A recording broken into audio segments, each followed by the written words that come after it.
idea is that students learn in parallel, immersed in a rural community, and they're not learning exactly the same things as somebody in the city in a major tertiary hospital would, but they're learning about the way in which rural communities, disadvantaged communities, have poorer access to health services and what it means to be a rural doctor.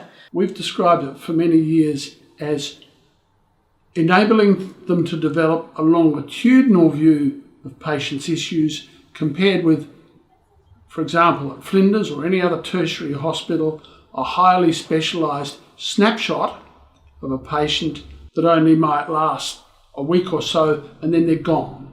So it's teaching a completely different paradigm. There's a lot of hands-on experience. It's not sitting in the ward round and watching what the specialist is doing and what's happening. It's your patient.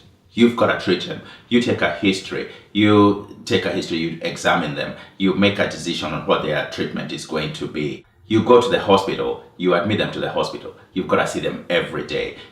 They are pregnant, you see them in the antenatal clinic. You go to the ward, when they come in labor, you actually sit in with them for the 12 hours or 18 hours they're in labor, or 3 hours, whatever. You actually sit there with them, you deliver their babies. So it's that longitudinal thing that is just, in my opinion, pretty amazing.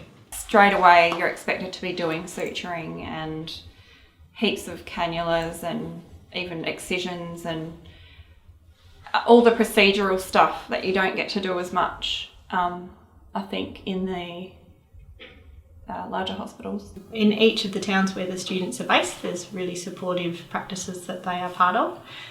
So there's a really good support network for all of the students in each of the towns.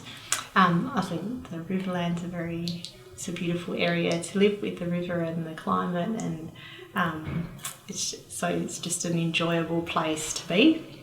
So there's that side of things, and then they've got really good teaching experiences as well. Well, I think the teachers that they have in each of the practices, and the visiting specialists that come up as well, and the specialists that are based in the region are all really keen to teach as well. So all of those things, I would think, make it a good experience. I think I definitely believe that this is probably one of the best medical experiences any medical students can have, just given the amount of clinical exposure and really just getting the good foundations for what is required for internship and being a resident medical officer.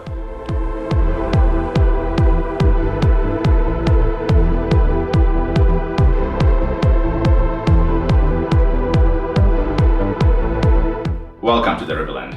Welcome. Welcome. Welcome. Welcome. Welcome to the PRCC. I hope you have a great time.